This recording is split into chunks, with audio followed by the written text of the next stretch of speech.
Quero pedir a você que abra a sua Bíblia em Mateus, Evangelho segundo escreveu Mateus. Vamos ler um texto muito, eu diria, extremamente conhecido de todos nós. Evangelho segundo escreveu Mateus, capítulo 6, a partir do verso 9. Vamos ler a conhecida oração do Pai Nosso. Texto que fala sobre a oração do Pai Nosso. Mateus capítulo 6, a partir do versículo 9, diz assim: portanto, vós orareis assim: Pai nosso que estás nos céus, santificado seja o teu nome, venha o teu reino, faça-se a tua vontade, assim na terra como no céu. O pão nosso de cada dia dá-nos hoje, e perdoa-nos as nossas dívidas, assim como nós temos perdoado os nossos devedores. E não nos deixeis cair em tentação, mas livra-nos do mal, pois teu é o reino, o poder e a glória para sempre. Amém. Queridos, esse texto ele é incrível, muito rico. Eu não sei quantas vezes eu ouvi uma pregação sobre a oração do Pai Nosso. Perdi as contas de quantas vezes eu preguei sobre a oração do Pai Nosso. No entanto, nessa semana, estudando minuciosamente esta oração, eu aprendi algo novo, algo inédito se revelou da parte de Deus ao meu coração. Eu quero compartilhar com você o fruto dessa devocional. Primeiro eu quero chamar a sua atenção para a expressão que nos introduz na oração do Pai Nosso. E a expressão é portanto. Por favor, observe isso. Ninguém nunca começa um texto com a expressão portanto. Ninguém nunca começa um discurso usando a palavra portanto. Ou seja, portanto é uma expressão conclusiva, seja de um texto escrito ou de um discurso. Então isso me faz entender que eu não posso estudar a oração do Pai Nosso desassociada do seu contexto. Ela tem um contexto. Existe um princípio de interpretação, existe uma ciência que interpreta a Bíblia chamada hermenêutica. E um dos princípios de interpretação da hermenêutica é: todo texto precisa do seu contexto para ser entendido. O contexto pode estar no texto, pode estar imediatamente posterior ao texto ou imediatamente anterior. Neste caso, o contexto está imediatamente anterior. Quando você lê o contexto que está antes desse texto, você vai perceber que antes de Jesus falar sobre como nós deveríamos orar, ele falou sobre como nós não deveríamos orar. E ele chega a usar duas expressões no verso 5 e no verso 7 do mesmo capítulo. Ele diz: não oreis como os hipócritas. E depois ele diz: não oreis como os gentios. Eu preciso te explicar algo sobre o hipócrita e sobre o gentio. Qual é o problema do hipócrita? Já tinha explicado isso aqui na IBP, mas como agora este culto ele está online e eu não tenho como precisar onde ele vai chegar, então é provável que alguém não tenha escutado a explicação que eu já dei sobre a palavra hipócrita, e por isso eu vou dar aqui novamente nas minhas ministrações. Essa palavra hipócrita, que hoje é uma palavra agressiva, de cunho pejorativo, no entanto essa palavra quando nasce, não nasce com essa conotação. Essa é uma palavra que nasceu entre os gregos, ela é uma palavra grega, cujo significado era: quando alguém encenava muito bem uma peça teatral, as pessoas se colocavam em pé, e ovacionavam aquele ator ou aquela atriz com gritos, aplaudindo e dizendo: parabéns, seu hipócrita. Portanto, a palavra hipócrita significa um ator em cena, alguém que consegue encenar muito bem. Por que Jesus está dizendo não orem como os hipócritas? Ele está dizendo: não sejam atores, atrizes, não sejam personagens, sejam pessoas. Quanto mais personagem você for diante de Deus, menos de Deus você terá. Quanto mais pessoa você for diante de Deus, mais você receberá dele. Então, querido, por que eu não tenho que ser como hipócrita? Porque o hipócrita, ele é um ator, ele está teatralizando. Então vai aqui essa dica: quando você estiver diante de Deus, você não precisa, por exemplo, mudar o teu tom de voz. Seja você. Quanto mais você conseguir ser uma pessoa e não um personagem, mais de Deus você terá. E qual o problema do gentio? O gentio também é chamado de pagão. Algumas versões dizem pagão, palavras sinônimas. E o texto vai dizer que o problema do gentio é que ele achava que por muito orar, por repetir muito as mesmas expressões, ele seria ouvido por Deus. O texto chega a classificar isso como vãs repetições. Então, qual é a crítica que Jesus está fazendo? Ele está fazendo a crítica a um sistema onde as pessoas oravam, levando como se fossem orações prontas. Não havia espontaneidade. Que fique bem claro, a oração do Pai Nosso não foi construída por Jesus para que nós venhamos fazê-la apenas. Não. O intuito de Jesus não foi fazer da oração do Pai Nosso a oração de todos nós. Não teria sentido isso. A oração do Pai Nosso, ela é um modelo a ser seguido. Ela é uma referência de como nós devemos orar. Quando nós estivermos orando, o que a gente deve dizer no início, no meio, no fim? Ela é um modelo. Ela é um protótipo de um caminho, de uma oração bem sucedida. Dito isto, eu quero partir para aquilo que eu chamo de o tema dessa pregação, e eu vou transformar isso numa série. Eu quero falar hoje sobre o que não te contaram sobre a oração do Pai Nosso. Eu vou transformar isto em uma série, porque no domingo passado, vocês devem lembrar, nós pregamos sobre o que não te contaram sobre a Páscoa. Então no outro domingo vamos falar sobre um outro assunto. Hoje eu quero falar sobre o que não te contaram sobre a oração do Pai Nosso. Para isso eu fiz algumas perguntas. Eu vou te dizer como que eu leio a Bíblia. Eu leio a Bíblia o tempo todo conversando. Eu converso com Deus, eu converso com o texto. Eu faço perguntas a Deus enquanto eu leio a Bíblia. Eu faço perguntas ao texto enquanto eu leio o texto. Enquanto eu estava meditando essa semana, lendo este texto, eu fiz algumas perguntas, e a partir delas, eu quero então trazer a você aquilo que possivelmente não te contaram sobre essa oração. A primeira pergunta, ela é muito interessante. Eu quero que você seja muito honesto para responder essa pergunta. Vamos lá. Se você estivesse diante de Deus,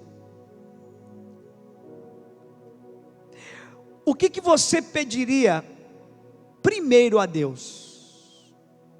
Você pediria perdão ou você pediria pão? Por favor, pense nisso. Se você estivesse diante de Deus, o que você pediria em primeiro lugar? Você pediria perdão ou você pediria pão? Você não tem como me responder daí, mas responda para quem está do teu lado aí. Vamos lá. Façamos esse exercício. Olhe para quem está aí contigo e responda. Fale o que você pediria. Eu posso até ouvir o que você respondeu. Possivelmente você tenha respondido perdão. Mas vamos lá. Primeiro eu quero te dizer que essa possibilidade ela é real. Quando eu disse, imagine se você estivesse diante de Deus. Primeiro, todas as vezes que você está orando, você está diante de Deus. Uau! Esta não é uma coisa distante, é uma possibilidade extremamente real. Todas as vezes que nós estamos em oração, estamos diante de Deus. Mas, queridos, que interessante, o que a oração do Pai Nosso nos respondeu? Na oração do Pai Nosso, a primeira coisa que Jesus nos ensina a pedir, para nosso espanto, não é perdão, é o pão. E eu tenho certeza que a maioria de nós pediríamos para Deus perdão. Por que Jesus nos ensinou a pedirmos o pão e depois pedirmos perdão? Sendo que a religião nos ensinou exatamente o oposto disso. Eu vou te dar a resposta, e é muito forte, por favor, escreva isso aí, no teu coração, escreva isso na tua Bíblia, na tua agenda, escreva em algum lugar, por favor, nunca mais esqueça disso. Porque Jesus nos ensinou a pedirmos primeiro o pão e depois o perdão. E por que a religião nos ensina a pedirmos perdão primeiro e depois o pão? Sabe por quê? Porque a religião tem a Deus primeiro como um juiz e depois como um pai. Mas a Bíblia, a partir de Jesus, nos apresenta a Deus primeiro como um pai e depois como um juiz. Meu Deus, que coisa poderosa! Jamais um pai vai tirar o pão do seu filho porque ele o desobedeceu. Jamais isso vai acontecer. Deixa eu te dizer uma coisa: ou você lê a Bíblia como um filho, ou você lê a Bíblia como um réu. O problema é que se você lê a Bíblia como um réu, ela vai te condenar. Mas se você lê a Bíblia como um filho, ela vai gerar no teu coração constrangimento, arrependimento e transformação. Por isso que Jesus disse: vós quando orardes, orareis assim, Pai Nosso. Se você não entender isso, você nunca vai conseguir de fato entrar na presença de Deus. Uau!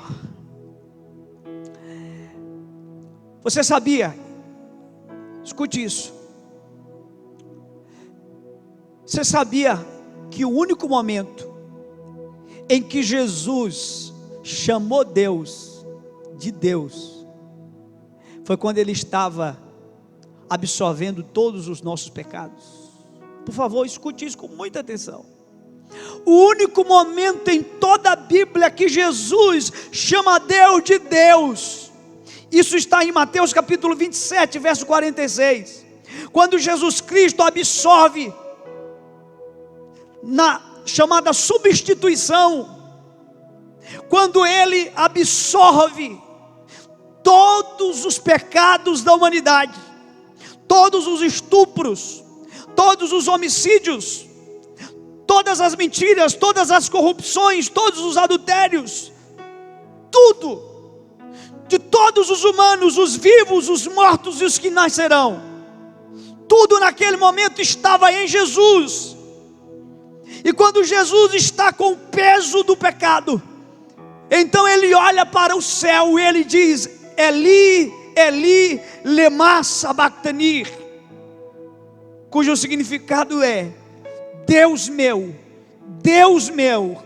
por que me desamparaste? Esse é o único momento em que Jesus chama Deus de Deus, pelo peso dos nossos pecados. Eu diria como se Ele tivesse atordoado com todos os nossos pecados. Então Ele olha para o céu, e sempre que Ele olhava para o céu, Ele via no céu um Pai. Mas agora, com todos os nossos pecados, Ele olha para o céu e vê no céu um Deus. Ele diz: eu fui desamparado. Mas louvado seja o nome de Jesus. Porque em Lucas capítulo 23, eu quero ler esse texto, Lucas capítulo 23, aleluia. Lucas capítulo 23, versículo 46 diz assim: então Jesus clamou em alta voz: Pai, Pai, Pai, nas tuas mãos entrego o meu espírito. E dito isto, expirou. Meu Deus, o único momento que Jesus chamou Deus de Deus foi quando Ele absolve os nossos pecados. Mas logo, eu acho que segundos depois, Ele recompõe a sua personalidade de filho. E Ele diz: ao meu Pai eu entrego o meu espírito. A oração do Pai Nosso é a oração que nos ensina a olharmos para Deus e ver nesse Deus um Pai. O problema é que a religião olha para o Pai e vê no Pai um Deus.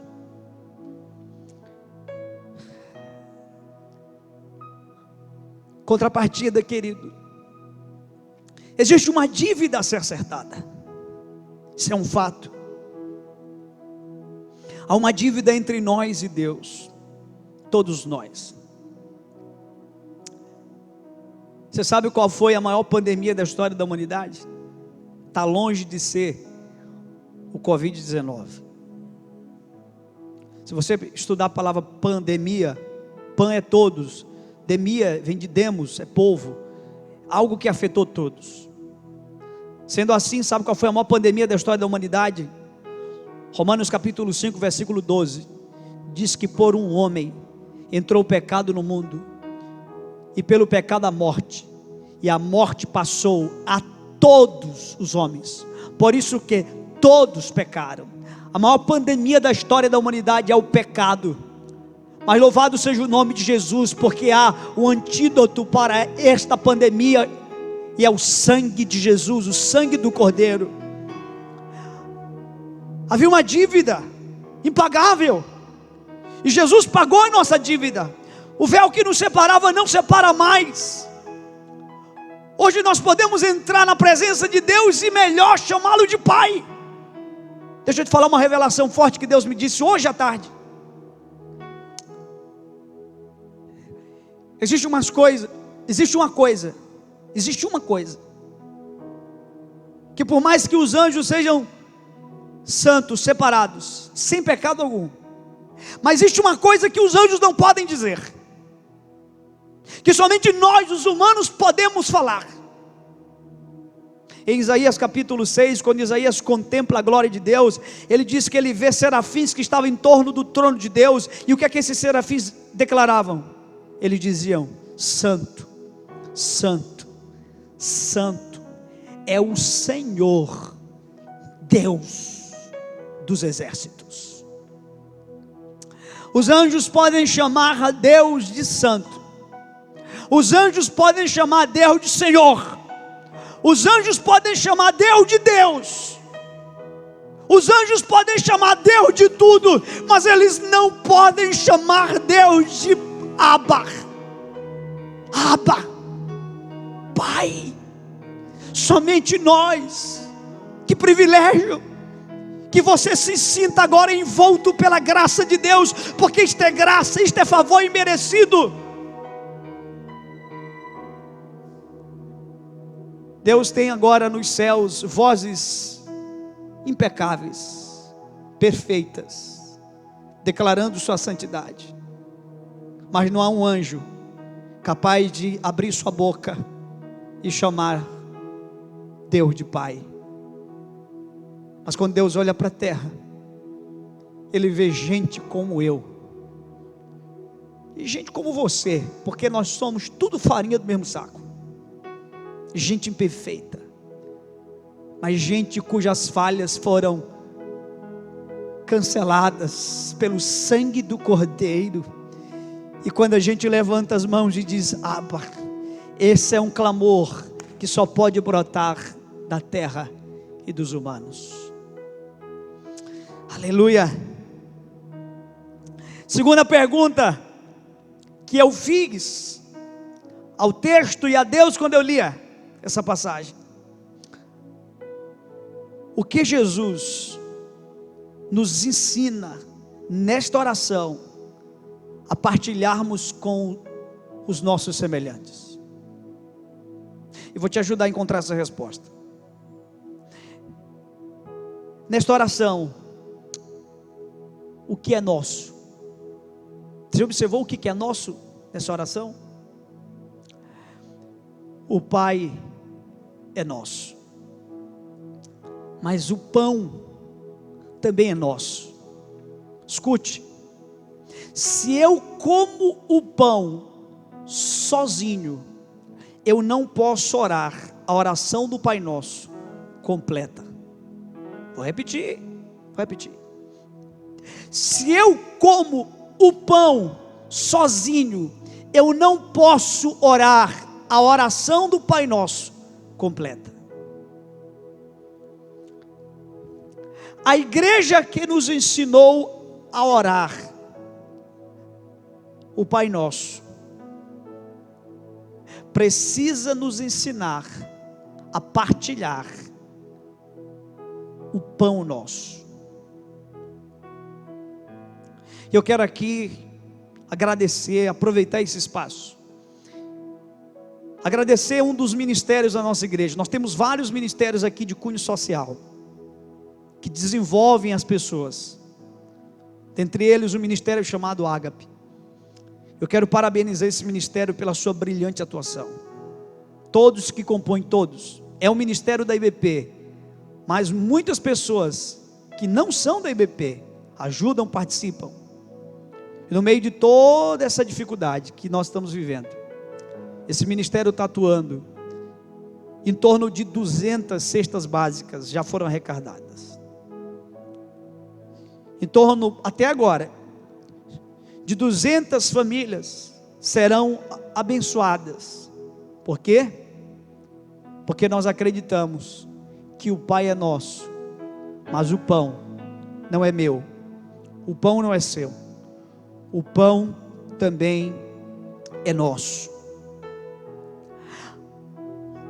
Agora, o que dizer de muitos que têm o pão, mas não tem o Pai? Meu Deus, você sabia que tem muitas pessoas nesse momento que têm pão? Pão aqui é símbolo de provisão, de alimento, de recurso. Tem muita gente nesse momento que tem pão, mas não tem o Pai. E nós precisamos também partilhar com elas o Pai. Existem muitas pessoas nesse momento que estão desesperadas, não porque não tem pão, mas porque não tem paz.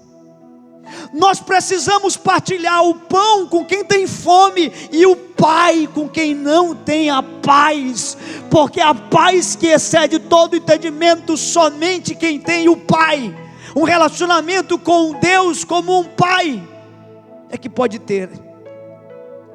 Portanto, cuidado com os extremos, cuidado com só partilhar o pão, ou só partilhar o Pai. Eu tenho ensinado a IBP esse princípio do equilíbrio. Existem pessoas nesse momento que precisam que nós venhamos partilhar com elas o Pai, mas tem pessoas que precisam que nós venhamos partilhar com elas agora o pão. Eu lembro quando o grande reformador protestante João Calvino vai para Genebra, e a Genebra dos seus dias não é a Genebra de hoje, uma cidade modelo, referencial. Era uma cidade caótica, desastrosa. E quando João Calvino começa o seu ministério, ele começa a pregar isto aqui que eu estou falando, o que a gente chama de integralidade do Evangelho. Ele pregava contra o pecado, mas ele pregava contra a corrupção, contra a injustiça. Logo a sua mensagem começou a reverberar, começou a sair do templo e chocar as estruturas de poder. Logo as pessoas começaram a dizer: quem é este homem? Esse homem não é um religioso, Então, se ele é um religioso, o que ele quer se metendo com essas coisas? Ele tem que se preocupar com as coisas de Deus, as coisas dos céus, e não com as coisas da terra. Como se o Deus, Pai de Jesus, nosso Deus, não se preocupasse com a terra. Olha o que ele diz no Pai Nosso: venha a nós o teu reino, seja feita a tua vontade, aonde mesmo? Assim, na terra, como é feita no céu. Eu quero te dizer que Deus está preocupado com o pecado do homem, mas Deus está preocupado com a fome da humanidade. Por isso, nós precisamos pregar o Pai, porque o Pai resolve o problema do pecado do homem, mas nós precisamos pregar, partilhar o pão, porque o pão resolve o problema da fome da humanidade. Oro para que o Espírito Santo faça você entender essa palavra. Repito, o Pai resolve o pecado do homem, mas o pão resolve a fome do homem. Na oração do Pai Nosso, o Pai é nosso e o pão também. Uma outra pergunta que eu fiz, e ela é muito interessante. Meu Deus, confesso a você que eu não sabia. Falei isso para minha esposa hoje, empolgado à tarde, maravilhado com a revelação que Deus tinha partilhado comigo. Aonde? Essa é a terceira pergunta. Aonde Jesus sugeriu que fizéssemos a oração do Pai Nosso? Você vai lembrar? Lembra que eu te dei uma deixa no início. O Pai Nosso tem um contexto. O contexto está imediatamente anterior. Mateus capítulo 6, versículo 6, Jesus Cristo disse assim: vós quando orares, orareis assim. Ou melhor, desculpa, Mateus 6,6, ele diz: tu quando orares, entra no teu quarto, entra no teu quarto, e orarás a teu Pai, que te escuta em secreto, e teu Pai que te escuta em secreto, te recompensará. Eu quero que você pegue uma caneta e você sublinhe, por favor, sublinhe a palavra quarto, sublinhe aí. Gente, o Espírito Santo partilhou algo comigo hoje que impactou muito a minha vida. Primeiro você precisa entender que a oração do Pai Nosso, ela foi contada no intuito de responder a uma indagação dos discípulos. Os discípulos logo perceberam qual era o segredo do ministério de Jesus. Eles perceberam que o segredo do ministério de Jesus não era o que ele fazia em público, mas o que ele fazia em secreto. Você ouviu o que eu falei? Eu acho que você não ouviu.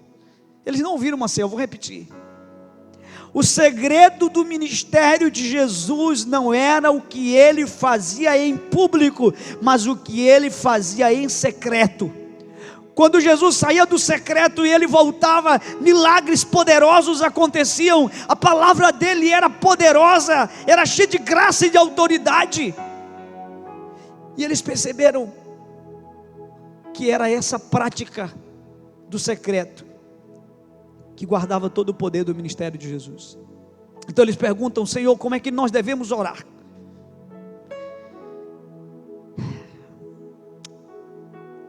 E aí então vem esse texto: tu quando orares, entra no teu quarto. Sublinhou aí a palavra quarto? A palavra quarto no grego é a palavra tameion. Tameion. Eu quero te falar de algumas características desse lugar. Ele era um lugar, era um quartinho subterrâneo.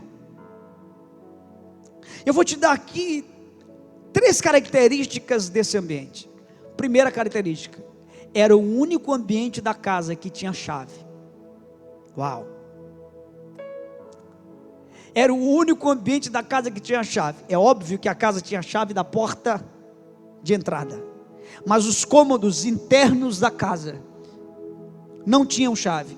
O único cômodo que tinha chave naquela cultura era o Tameion. E por que tinha chave? Porque era o lugar onde os segredos eram guardados.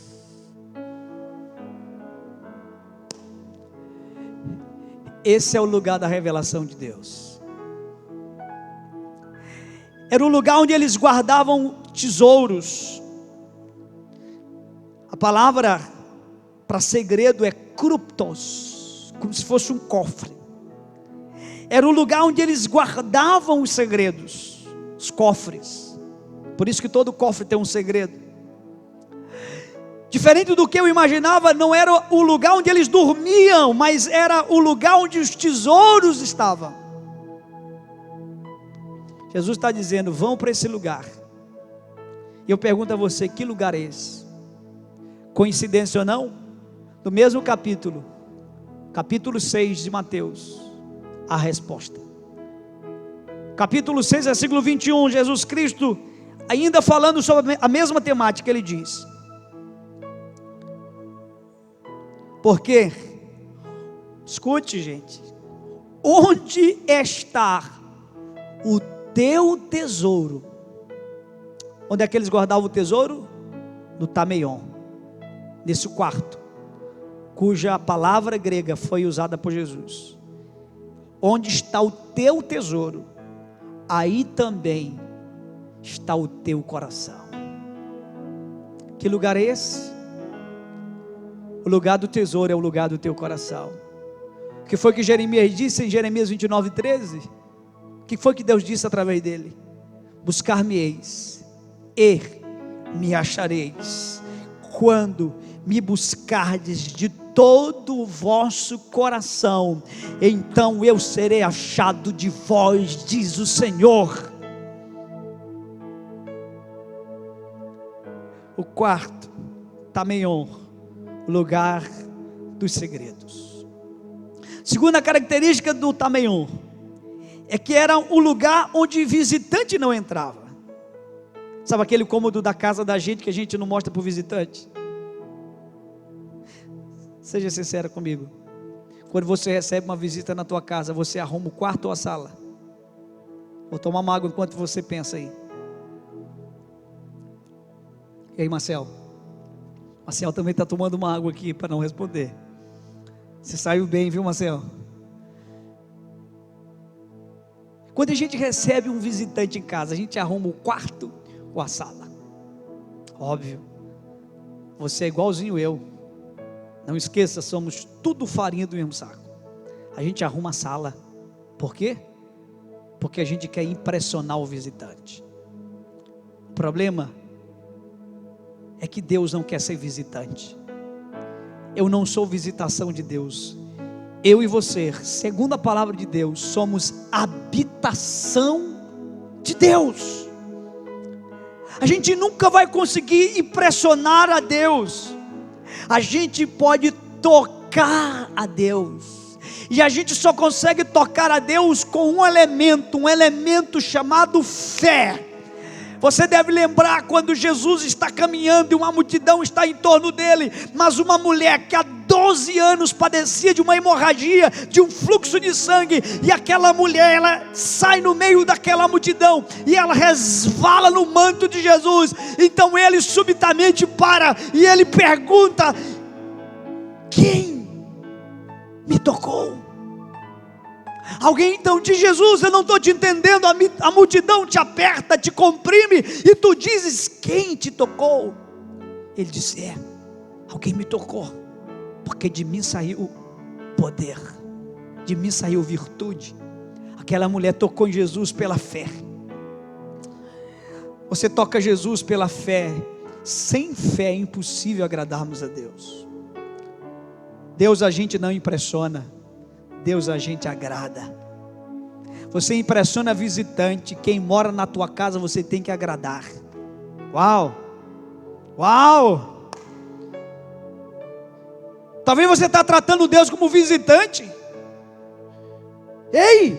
Deus conhece o teu Tameion. Deus conhece o lugar que os visitantes não conhecem. E a terceira e última característica sobre o Tameion, forte isso aqui, era um lugar onde ficavam as coisas quebradas. Sabe aquele lugarzinho da casa que a gente guarda as coisas que quebram? Quebra uma xícara, você põe lá, quebra um tablet, você coloca lá. Pois o Tameion também era esse lugar, o lugar onde se encontrava coisas quebradas. Algumas delas que talvez o dono não acreditava que teria restauração. A minha pergunta é: o que está quebrado na sua vida que você mesmo não acredita na restauração? Uau! Existe um Deus que está olhando para o teu Tameion. Existe um Deus que está olhando o que está quebrado. Quem sabe o teu ministério está, na tua perspectiva, sem condições nenhuma de ser restaurado.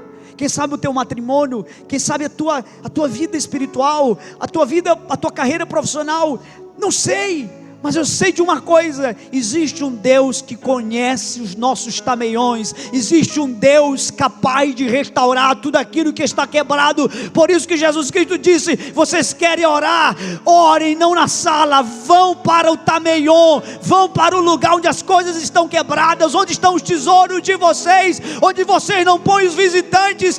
É nesse lugar que Deus se revela.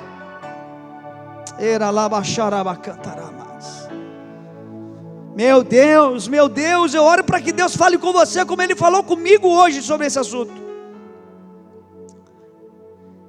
Pois é, o que Jesus disse foi: orar é entrar no seu Tameion, pois o Pai já está lá.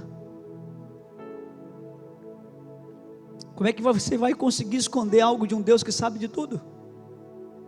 Como é que eu vou esconder algo de um Deus que sabe de tudo? Possível.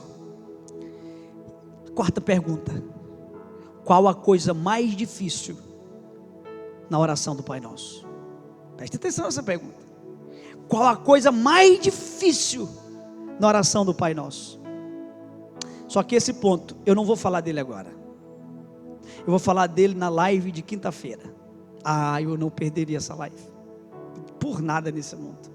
Na live de quinta-feira, às 20 horas, na nossa célula, eu vou estar partilhando os pontos que eu já preguei aqui, e este ponto que eu não vou falar dele aqui, mas vamos falar na live de quinta-feira. Reúna o máximo de pessoas, teremos um tempo incrível. Qual a coisa mais difícil dentro da oração do Pai Nosso? Quinta-feira a gente fala disso. Portanto, eu quero concluir. Quero chamar já o louvor aqui à frente. E eu quero concluir com uma pergunta.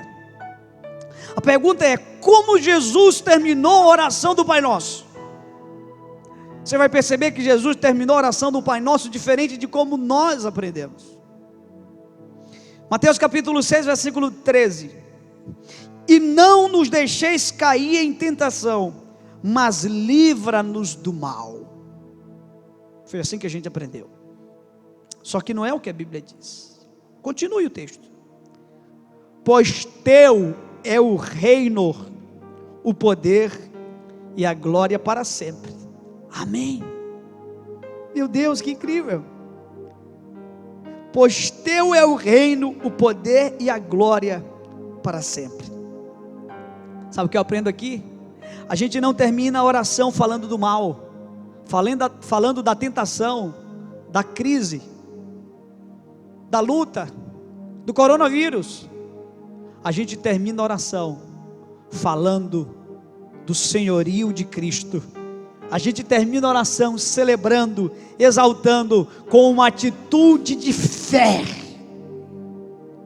na certeza de que, a despeito da luta, da dificuldade, existe uma convicção, uma certeza de que nós servimos um Deus que tem o controle de todas as coisas. A Ele a honra, a glória, o poder para sempre. Como você tem terminado suas orações? Focando-se no mal, na dificuldade? Não faça isso. Eu convido você a tirar os teus olhos agora do mal e coloque os teus olhos no poder, na honra e na glória de Jesus, no senhorio de Cristo, na soberania dele, na graça dele, no favor imerecido dele.